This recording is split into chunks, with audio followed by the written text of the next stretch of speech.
welcome back once again. This is Rod Powell, and you're listening to the You Should Get a License podcast edition, your number one source for information, education, inspiration on the most underrated career opportunity in business today. That is a career in the insurance industry. Our guest on this episode, very excited, as I was mentioning to her, she's always educating, others on her platform all the way from Alberta, Canada. So this time we're not going across the water, but we are going across the border. She is an insurance broker, an investment consultant, trainer, a life coach, public speaker, a wife, a mother, and a financial literacy enthusiast. I want to welcome her because she is empowering people all around Canada, pretty much everywhere, she comes in contact with individuals. And today she's going to empower us with her story as well. Miss Adeola Monofi. Adeola, how are you doing? I'm doing great. You? Wonderful, wonderful. Hey, thank you for, taking this time. As I mentioned to you earlier, we see you on social media, just educating about financial literacy and really bringing some information to the people. And one of the things we like to do on this platform is really to, speak to individuals about the different paths that they can take, in the insurance industry, and really, the information that they're going to be empowered with that they can share and improve, their communities with and the lives of themselves and their families. So I just wanted to start off and really just talk about, your area of specialty, the line of business that you really focus on and what you do on a day-to-day basis, with your clients. So can you tell us a little bit about what you do on a day-to-day in this industry? Okay, so basically my line of business is life insurance and then investment products. So I don't really do anything that has to do with property, at least as of now, right? So it's more of different types of life insurance options, which would include travel insurance, would include medicals, health and dental, and stuff like that. And then on top of that, there are also investment products, which are typically segregated funds. So, and in Canada, we have different kind of plans that are tax sheltered, like the TFSA RRSP, which is like similar to the 401k and Roth IRA, like stuff like that you guys have in the US, right? So basically life insurance products and then investment products as well. So that's basically what I do on a day-to-day basis. Awesome. Okay. So yeah, so with financial services and thank you for making those comparisons between, those who might be listening in the US to those who are listening in Canada. So helping with the retirement plans, making sure that their investments are protected and are managed accordingly and are growing in the direction that they want to grow. You said from a tax deferred standpoint, right? Okay. And then you're probably leveraging some life insurance for some tax-free, maybe stuff down the road, perhaps. Okay. Yeah. All right. No.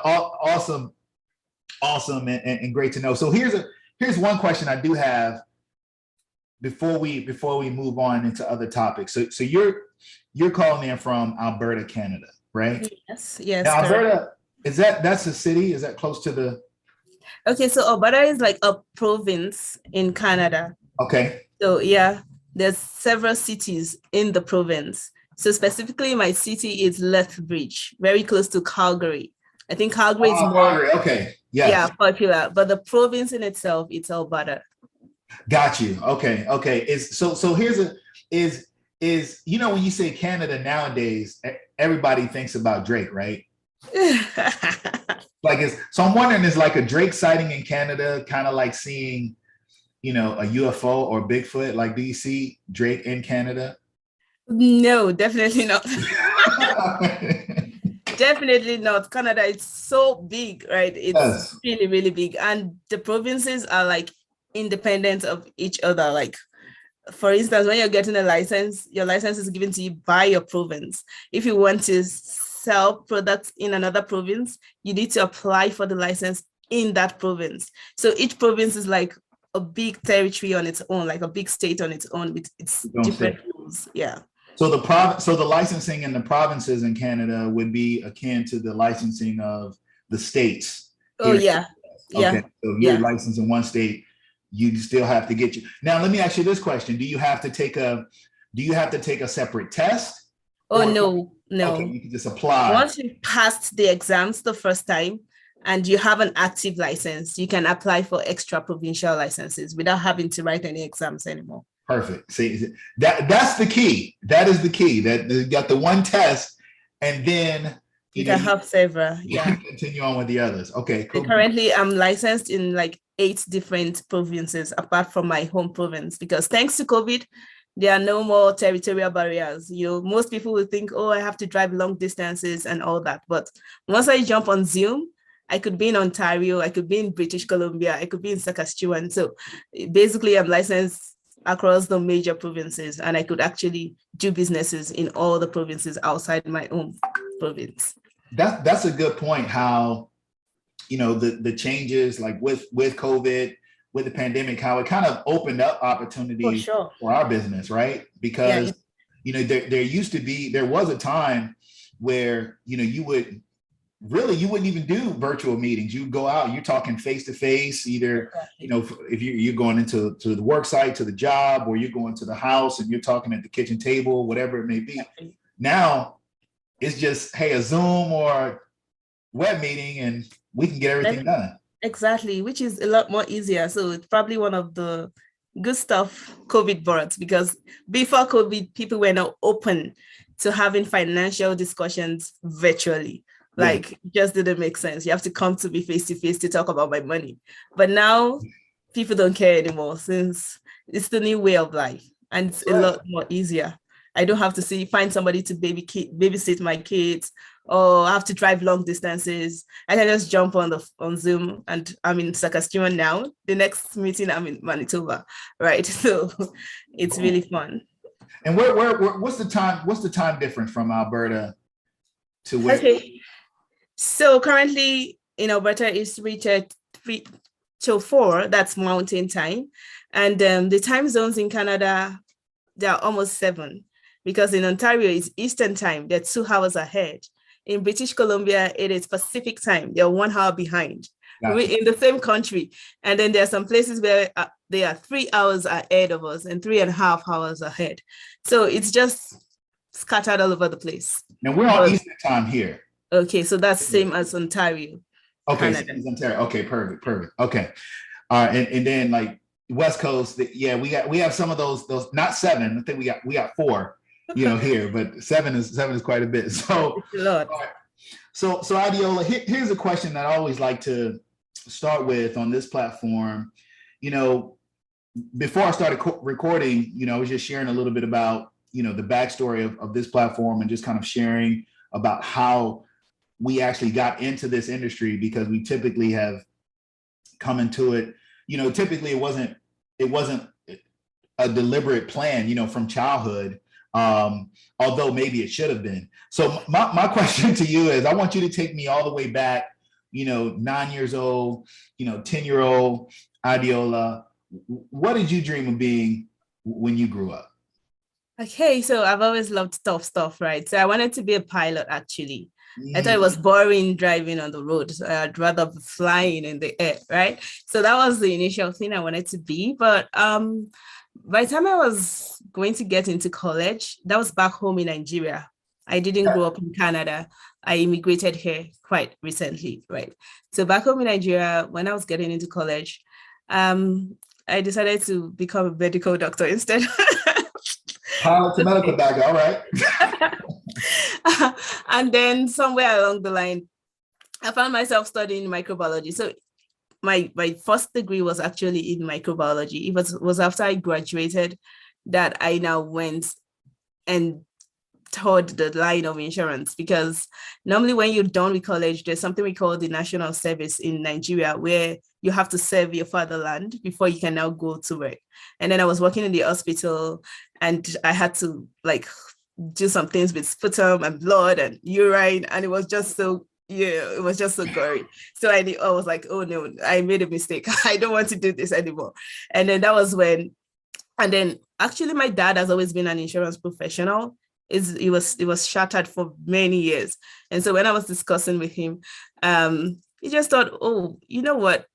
Microbiology is not even popular in this country anyways, because things don't work here, right? So why not just go into the insurance college? Because you could actually just go into the college and have one full year right there. You do the exams and then you come back and write the professional exams to become chartered. And so that was how I like diverted actually into insurance. And I went to the College of Insurance and Risk Management. All right. And then came out and I thought it was fun. Like, I think I loved working with money better than working with sputum and urine and blood. Yeah. So that's how I got started. And it became really interesting to me. And because I started out because I had that guidance and mentorship from my dad, I basically started out being chartered. So I started out as like a senior management level underwriter in the office back home in Nigeria. And then when I immigrated to Canada, I didn't really want to do anything else.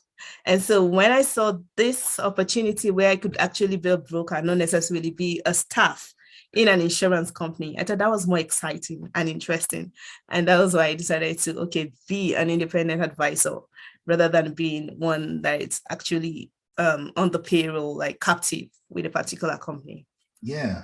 So you decided to take, the experiences that you had already had, and say, hey, I'm going to take that into an entrepreneurial direction. Exactly. Yes. Let's go back to that for a minute, because you said, coming from Nigeria. Now I know that with Nigerian parents, right? I have some friends, and I'm 34% Nigerian as well, Okay, 34%, not even 50. 34%, but I have some friends and their parents typically have mapped out what they want them to do from a young age. Do you think that your dad had already kind of subconsciously placed that he was going to move you in that direction towards going into the insurance industry? Actually, I don't think he had that plan initially, because he never really bothered about, oh, you're going into that line or that line. But whenever you're done with school, the next thing is you want to start looking for work. And getting work in Nigeria is not very easy, especially for the new graduates. So when we started discussing after school, and I was like, I don't like microbiology, I don't like all that thing that I had to do, right? And it was like, you know what? I'm in this industry, and I think it would be easier for me to give you recommendations or people you could actually see to be able to get into this industry. But then you're a microbiologist. So if you don't mind going back to study insurance, and it's just going to be a year anyways, then maybe we can start from there. And so that was how I personally decided that, okay, if you're sure that once I'm done with the insurance course, I'm going to be able to get a good job, then I'll do it. And that was how I decided to, let me go and do the College of Insurance thing. And then, funny enough, I was the youngest person there, and I was the one with the least experience because I was coming from pure sciences. But then I eventually graduated as the best graduating student from that college that year. And I thought, maybe this is where I should have been all along. Right. So, and when you were studying risk management, was that focusing more on property and casualty, or were you focused on like a life-based curriculum at that time? So it was actually two-sided. Okay. We had courses directed towards life, and then we also had courses directed towards property. So it was both, actually. And then the way the insurance company in Nigeria is, you don't need a different license or to write the different exams for life. Once you're chartered as an insurance professional, you could actually do general business or you do life, depending on which company you're starting with. So it didn't really matter. So we did both side by side, actually. See, we're getting the rules for Nigeria and for Canada on this call. We're figuring out, hey, this is in Nigeria. Once you have the one license, you're good to go. Yeah. Now, when you moved to Canada, did you have to retest, or was there some? Oh, definitely. All those chartered things did not follow me from the airport. It stayed back in Nigeria. So when I got here, I actually had to write new exams to be able to do anything. And of course, back home, I was more into the underwriting part. I wasn't really into sales or in the field. I was responsible for deciding whether we're going to accept a risk or we're going to reject it or rate it. That was majorly what I did. So coming here and being an independent advisor, that was more like sales, right? So I needed to write new exams entirely. But then I got that done like in a very short time, like within a month I was done. Basically because I had the background knowledge actually. So I felt, oh, this is something I could actually get as soon as I can. And that was what I did. That was my next question. It's like you answered it in advance, because I was going to ask, like, as far as the information, when you coming over and preparing for the test in Canada, did you find that there was a big difference in the information, or was it fairly easy to just kind of transition to focus on that exam? It was not exactly the same, but basically the fundamental concepts were actually the same. So if I understood it back home, then it was easier for me to understand probably some terms, or probably the way some products were, like the product features may be a little bit different, but the fundamentals were actually the same when it came to the insurance thing. So it was easy for me to relate and understand it properly. And I think that also helped me in practice when I started meeting with people, because I could break down very complex stuff into simpler, easy to understand stuff based on the knowledge I've had initially before coming, right? So it's not exactly the same, of course, because it's two different terrains entirely, but there are similarities, a lot of it. Okay, awesome. So let's talk about this transition, from the underwriter focus, because you could have gone when you moved to Canada, you could have said, hey, I'm going to go to a corporation and I'm going to either become an underwriter or I'm going to work there. But I mean, to say that, hey, I'm going to go entrepreneurial, I'm going to become, an agent and an advisor, and I'm going to work on my own. I mean, these are two different paths here, with a lot of risk, when you're taking that path. So what was like the driver for you, and what was now you've been licensed for almost 10 years now, right? It's almost. So basically, the 2013 is like when I got chartered in Nigeria. Okay. So when I came into Canada, I actually came into Canada just in 2019. Right? Yes. And then I got my So it's basically the full time I've started working that was like from 2013. But in Canada, it's actually from 2020. Nice. So what do you find? So what was the determining factor between you saying, hey, I'm just going to go work for another company, or I'm going to take this entrepreneurial path? Like what drove that? Because that's a big decision. Okay, like I said, I don't like easy stuff. I don't know why. But it's not challenging, it's not attractive to me. I get bored easily, so I love challenging stuff. So on getting here, from the background I had back home, even if you were an underwriter, you still have your own kind of business code. Meaning, if you brought a business from outside to the company, you will still get paid commissions apart from your regular salary for every business you bring, even if you are the managing director of the company, right? Yeah. So for every business, there was a commission tied, right? And then, yes, because I had some friends and families that I would refer, and I would see, like, on some days, the money in the one coming from commissions would be higher than like my regular salary. So I've always known that the money is in the streets. It's not in the office. Right. So I've always had that at the back of my mind, that with sales, the income is unlimited, because if I did so much, I would get so much. But with the salary, it's capped at the agreement. Only when it is being reviewed or when I'm being promoted, then it will probably go up just a little bit, right? So I already had that at the back of my mind. So even when I was an underwriter, of course, I'd tell my friends and families, I work with this insurance company, I could help you with all your insurances. So I still did get some sales and make some cool commissions. So on coming here, rather than starting from entry level, because, it's not always the same when you're an immigrant. They don't kind of, until you get in and probably prove yourself, probably then you'll be able to. So instead of starting from that, I was already at a managerial level because I started as a chartered professional, right?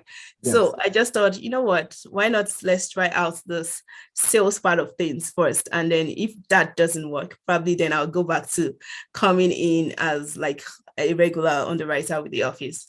So I was just excited for the challenge. I just wanted I don't have anything to lose. Like, let's just go through it this way. And then I had some really good coaches and mentors who were doing this. and they were really doing great, right? So the fact that the income potential was unlimited was something that was exciting for me.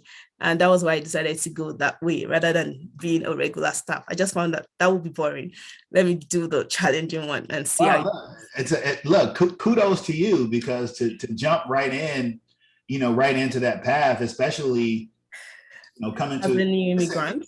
not alone, not, I mean, look, you didn't necessarily even change industries, but I mean, you changed whole countries and was like, look, I'm going to come in straight from scratch. Because when you go that route, I don't know how it is in 1099. I don't know how it is up there, but here in the States is, when you go into that route, it's 1099, it's everything is on you. And that's how Exactly. I started my career. Like, there's no salary, there's no base. Exactly. Well, I'm lucky to have a supportive husband, right? so he was going to be doing a regular job that was going to make sure that we had sent to the street while I was going to be trying this thing out. But I guess God's grace shone on me. And then I was able to kind of out of the box, because yes, I had no Canadian contacts actually when I was going to start doing this. I was already on the path of like getting a regular job, doing this part-time, and then COVID struck, and then we are all forced to be at home. Yes. And then when I was at home, I had all the time in the world to put into this business. So I'd read up a lot of things, check up a lot of YouTube videos from different people who were leaders in this industry and who were doing quite well. I remember Ed Milet is one of my very good, He doesn't know that I'm one of his prodigy. But then I used to watch his videos on YouTube. I had so much time on my hands during that time. And I also was able to get a lot of ideas as to how to reach out to people. And then when I reach out to them and then do the presentation with so much passion and excitement, nobody even asked if I was new to Canada or not, because I was really telling them things. They have been in Canada for so many years that they didn't know. And then when they would confirm, they would find out that it's the fact. And so that actually got me a lot of referrals from the initial people that I was able to connect with. They would just say, oh, this girl, she's really nice, she's really knowledgeable, and she's such an exciting, she has such an exciting personality. So they just got me lots of referrals. And that was how the business actually picked up. And it became fun, right? I didn't want to do anything else when the pandemic went away. Because yes, my employer called me and said, you know what, we are back. And I'm like, you know what? I'm just gonna keep doing this. Like, I'm good now, right? Yeah. Yeah.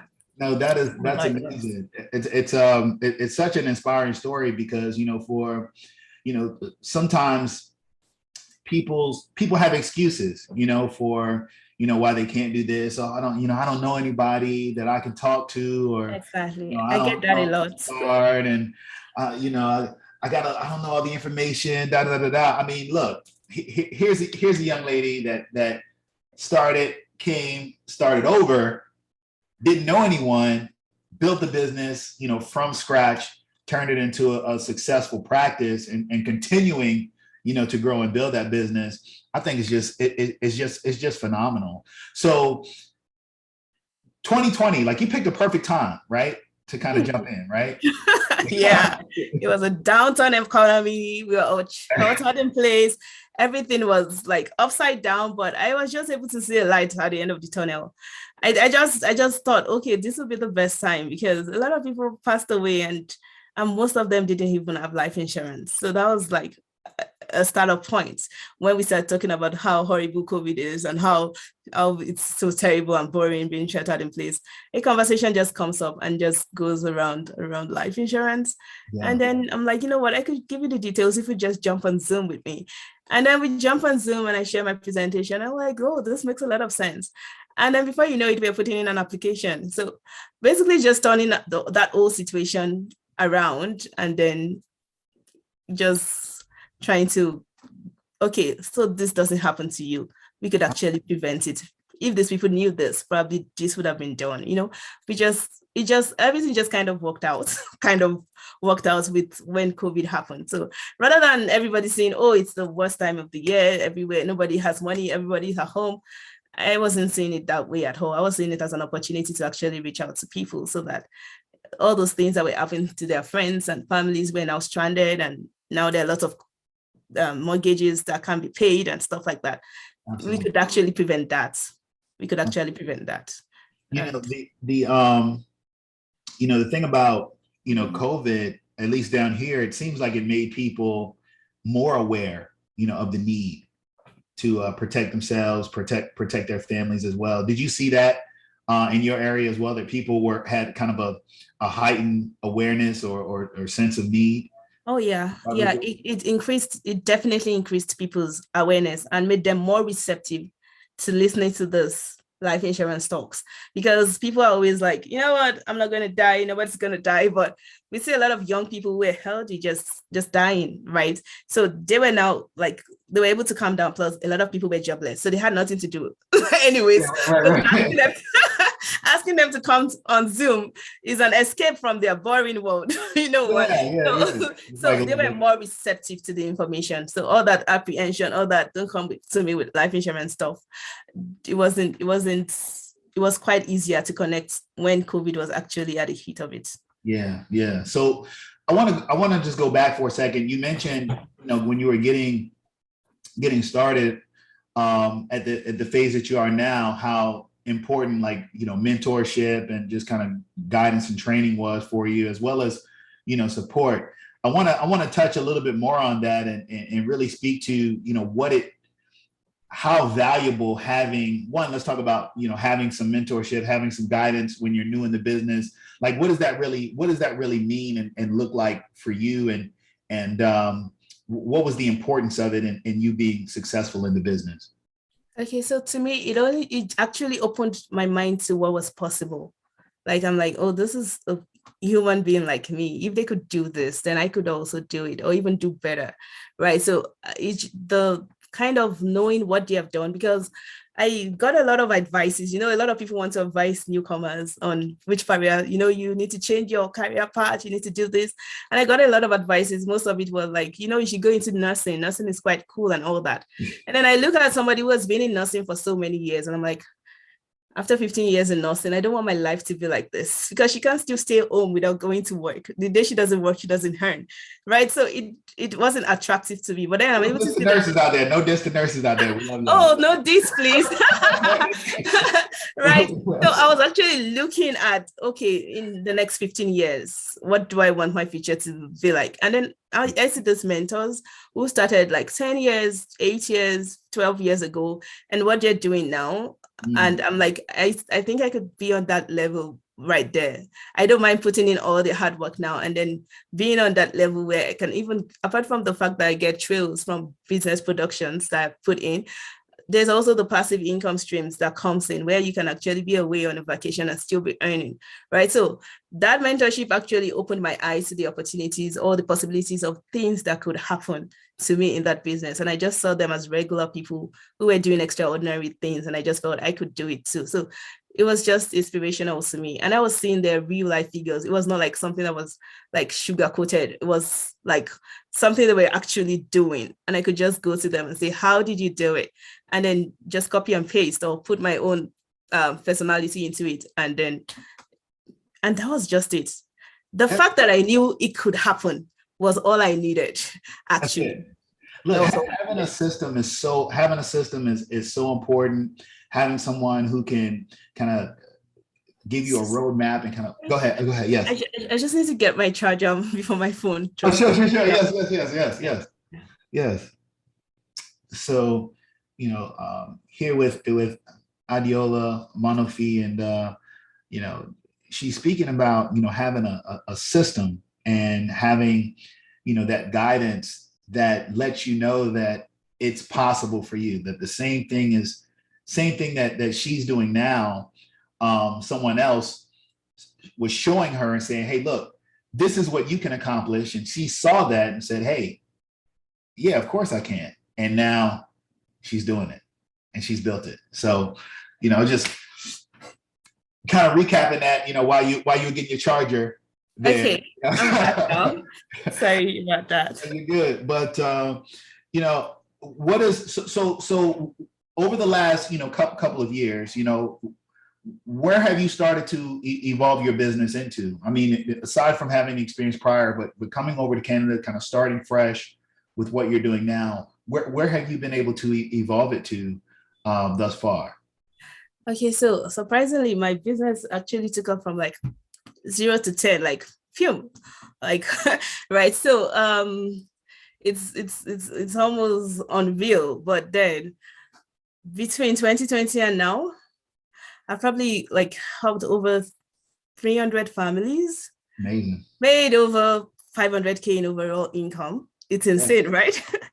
And then been able to win like 3 cruises. I just got back from the second one. You know, when you go on a Caribbean cruise and you stop by different countries, and all was paid for by my MGA. I don't know what it's called in other companies, but they are like the body that manages independent financial advisors, right? Okay. And then one Mediterranean cruise, one Caribbean cruise, have a couple of other licensed advisors that I'm actually coaching and mentoring. It's actually been a blast, like, because it was really super fast. I couldn't probably catch my breath at some point, but then I believe that was like the grace of God, because when I look back, I'm like, I didn't do, everybody keeps asking, what's the secret? What did you do differently? But I don't know. I think it was just grace. Yeah, yeah. But Look, it's really doing good. it's that, and you're putting in the work, and I'll tell you what else matters. You know, enthusiasm matters, passion matters, excitement matters. And just speaking to you, you can tell your passion for what you're doing. You can tell the excitement that you have, around what you're doing, and really helping people. And that's one of the things that I think is so important, that people miss, right? They're focused on just what the end result is going to be, and oh well, Yeah. with look, the money is amazing, right? Like, this is an Yeah. extremely lucrative career path. It But is. the reason that you're having the success that you're having is because, and I'm actually going to use one of your quotes. This is your quote. Oh, Okay. really? This is I'm your quote. popular now. I have a quote. This is your quote. This is Okay. your quote. If you want to be successful on this earth, follow a purpose, not a paycheck. Exactly. That's what I try to put into the mind of all my trainings. When you go on meetings and you get disappointed because somebody said, no, this is not for me. And I'm like, focus more on the process. You've educated this person. They know something they didn't know before. Whether they decided to go on with taking a plan or not should not be should not make you feel disappointed because you've dropped your message with them, right? Maybe now is not the best time, but they would remember when it is the time, right? And then just focus more on the process, on educating people, on informing them, making sure they know, rather than looking at, oh, how many people have said yes to me or yet. Because I think that was one thing that maybe because of the way I started, I just already had it at the back of my mind that, well, probably people will say, you know what, you can't come from Nigeria and come and tell me how to spend my money in Canada, right? So because I got really equipped with knowledge. So all those COVID months, I spent every single waking moment reading, working extra hard. I went through all the trainings on the platforms, went into each and every provider's site and read all the trainings right there, watched different videos on my own without my mentor or anything asking me for that, because I felt if I had enough information, it wouldn't matter how long I'd been in Canada for, and people wouldn't be able to tell, actually. And that was what happened. And then when I started actually doing meetings and meeting with people, I just went in with the mindset that they would probably not be interested. Right. So it didn't really matter what the end result was. But I know this thing is exciting. I think you should know it too. That's just what, and I kept on doing meetings and meetings and meetings without really checking. So when people were going to come back to me, they always have that, oh yeah, I'll get back to you. They started coming back like on top of each other. So like a lot of applications just came in and I was almost overwhelmed, because in those first few months, I wasn't really fixated on the results. I was more fixated on getting the word out, and I would share it with as many people as would be willing to listen to me at that point in time.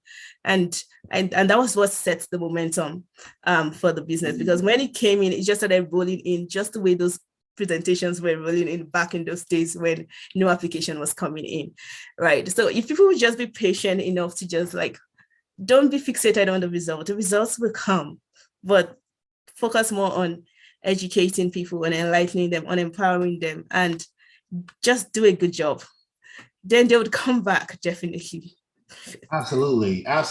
Look, there was you actually dropped a few jewels in what you just said. You dropped a few.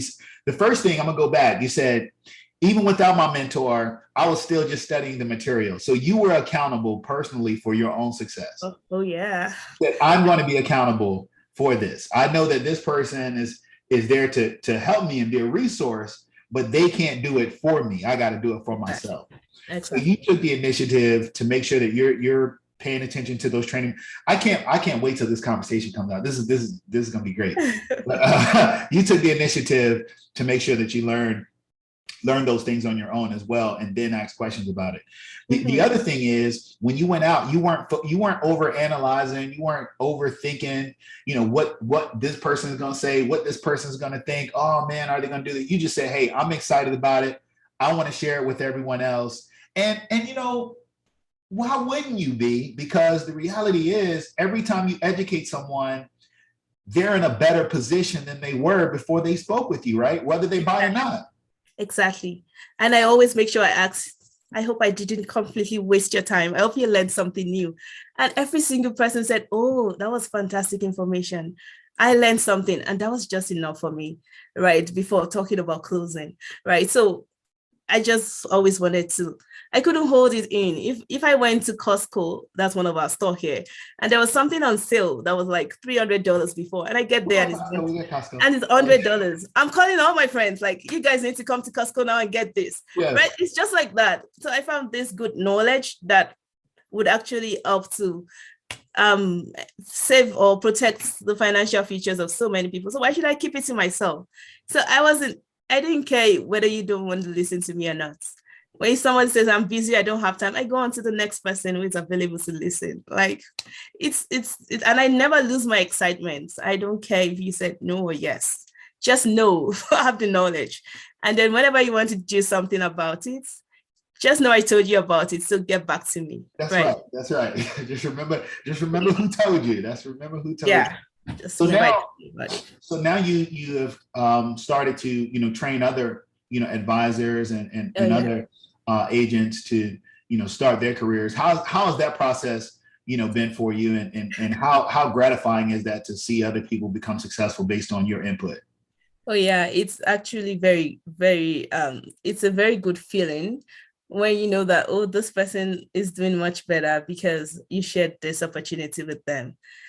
Training is a lot more harder than actually producing. Producing is easy, right? But trying to duplicate yourself in somebody else who may not necessarily have your spirit or your drive or your enthusiasm could be tasking. But then when you actually see those that are pulling their weight and are doing well, you're very happy, you're very glad, right? So like, I think I have over 12 or 14 licensed advisors, right? Currently. So basically I've moved to like the senior management level. We call it senior vice president in my MGO, right? Congratulations, yes. Yeah. So and quite a lot of them are doing very well actually, and that makes me very happy. And then there are some that are not doing well as well. but then that's it. Fingers are not equal, but it's just so satisfying to know that, oh, because I mentioned this thing to this person, what they couldn't afford before, or what they would have to overcalculate, they could actually do it because of this extra opportunity. And I have some of them saying, you know what, I think I'm going to come on full time because this is actually paying me better than my day job. And if I put in more time, I think we can get better out of it, right? That just gives me joy. Like, I'm always so excited when I get a notification that somebody on my team had been promoted. I'm probably more excited than the person who actually got promoted, right? Because I'm like, it's the joy. I don't know if my words can explain it, but it's just cool to see that because of you, somebody is doing better financially. That's right. That's just amazing. So like now you've gotten to a point where, you came, you saw, you conquered, right? You've been successful. You're training others. They're experiencing success. What keeps you motivated now, and really what's the end goal for Adeola Monofi? Like where do you want to go in this industry? Okay, right. So another thing I like about the MGO is really there's always the next challenge. When you get to this level, there's always the next level, and there's always the next level. And each level comes with probably more responsibilities and more stuff. Like, so yeah, for me, like you said, I came, I saw, and I conquered. But I think I want to focus more on building and training other people to actually be at this level that I am currently. So because I think I could do more in that aspect. I because of it's draining to actually train people, especially when your eye ear and their excitement is just down there and you're trying to pump in the passion and they're like, you know what, everybody can't be like you, so calm down, right? So but I think I one thing I've discovered is one of my biggest motivation for wanting to be successful is so I can help other people to be successful as well, right? When I went on that first cruise, and it was just a different experience entirely. I didn't know there was that level of enjoyment on this planet, right? Because it was really luxurious, and it was just some different level of. It was a 7 days cruise in the Caribbean, and on this very huge ship, precisely Symphony of the Seas, and it was just cool. And everything I was thinking is, I need to bring more of my teammates here on the next cruise. I need more of my teammates to come and experience this. So I've actually realized that one of my biggest motivations for being successful is actually so I can help other people to become successful as well. So I think that's what I'll be focusing more on, because it's not really all about the income or stuff anymore. It's how many people are you able to help, right? So I would be focusing more on building going forward and less of the producing part of things, right? Amazing. No, I love that. So focusing on other people. Now you're also you're a public speaker, you're a life coach as well. Yeah. Okay. So with the life coaching, because I do want to talk about that while I have you on the line. So was that something that was after the insurance, or was that prior and you just have incorporated the two? Okay, so my public speaking and talking thing. Okay, that's my daughter. Like someone, why are you on my table? Okay.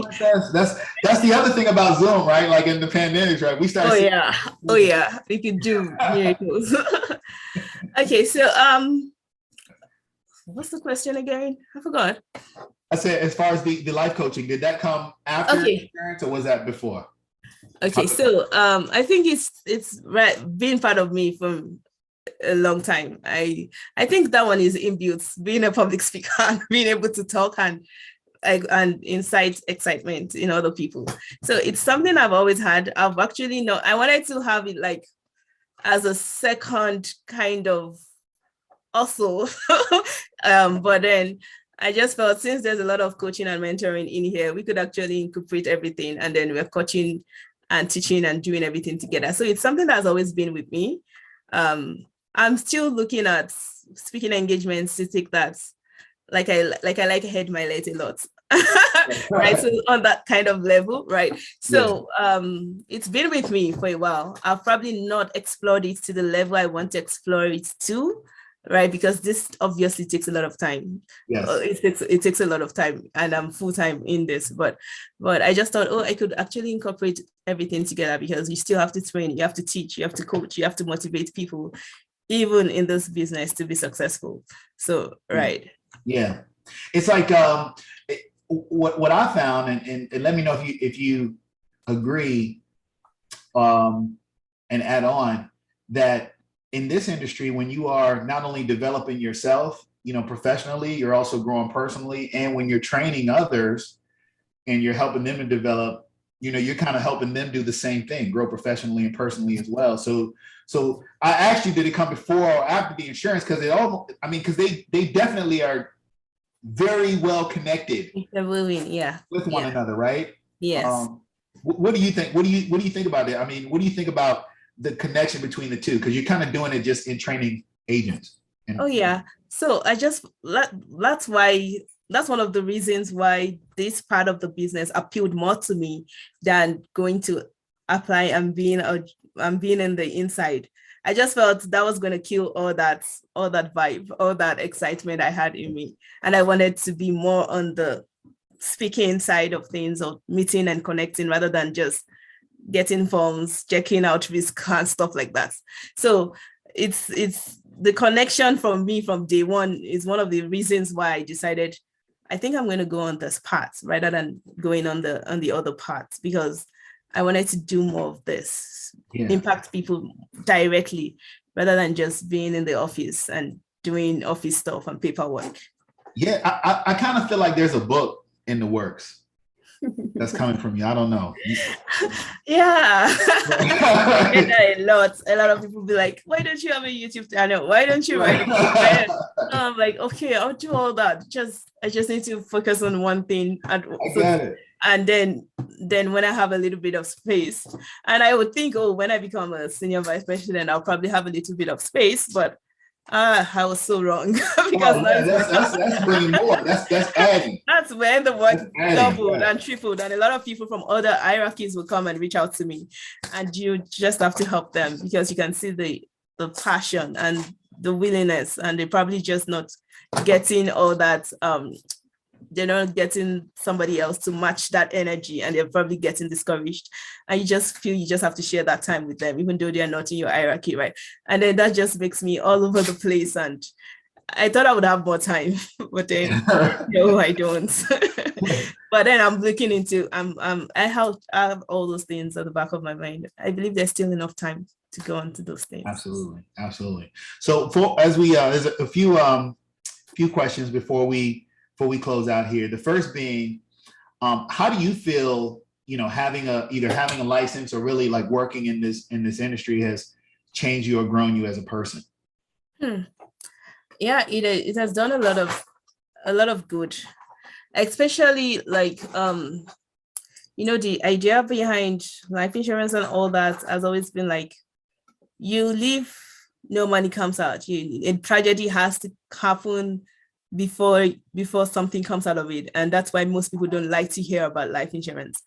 But being licensed and being quite enlightened or being informed, I've been able to kind of change of course, that's why I'm able to get a lot of clients, that it doesn't have to be that way, right? You could actually use life insurance policies as an asset. You could actually have permanent ones that you could actually use to supplement your retirement income, or you could leverage on to be able to actually access some huge funds if you have good cash value. So being able to change that narrative is actually one of the things that I'm actually grateful for, because a lot of people do not really know that there are other things that a life insurance policy can do for you. So being the one to show them that you could actually use this to achieve much more, and actually having a lot of people understanding that and actually doing that is one of those things that I'm glad that my license allows me to be able to do, or to be able to help people, just changing that idea or that narrative and making people feel it's not really always doom when it comes to life insurance. There are permanent options, or options that you could actually do many things with, apart from just protecting your family. You've used the word, empower, quite a bit, in our conversation, and it sounds like, that's really what you strive to do. Not only what you strive to do, but what you do, when you're speaking to people, kind of empowering them, to be able to take control of their own finances, their own like knowledge base, right? Mm-hmm. and continue to grow on that and make that better. For someone who is looking at what you do and they're feeling like maybe it's intimidating, to learn financial concepts and try to share it with someone else, and talk about tax deferred strategies, or 401ks or RAs or the equivalents, in Canada. Maybe they have a desire to, like, they're looking at you and they're like fascinated, but they're just a little bit nervous about it. Like, what would you say to that person to give them some assurance? I'd say relax. Take it one day at a time. Like, Rome was not built in a day, so you can't know everything in one day, right? It's a whole industry. But just take it one step at a time. Find a good mentor, or a good coach, or a good somebody who actually is knowledgeable, and then be committed to that lifelong learning. As long as you want to learn, learn first for yourself. I would say that's one of the things. I was new too, right? And everything was different. To open an account in Nigeria is so easy. Just walk into the bank and open an account. And I walk into a Canadian bank and they're asking me, is this savings? Is it checking? And I'm like, what's all that? I just want to open an account, right? So I wanted to know those things first for myself because it was also confusing and so complicated. I'm like, why do we have to make life so complicated? So I was interested in knowing that first for myself. And then when I knew it well enough, I was excited to share it with other people, right? And then, of course, I started with immigrants like myself, whom I know would be confused with all these terminologies, and I would make it simpler. And that just gave them that confidence to always come to me for money talks, because ordinarily, like I said, I didn't have contacts, but there were immigrant groups that I joined because I wanted to know what was going on around me. Right. And then anytime there was a money topic being discussed, because that was my own area, I would come and trash it, like talk about it until everybody understands. And if I don't know it, I tell them, you know what, I'm coming back. And then I go research it on Google.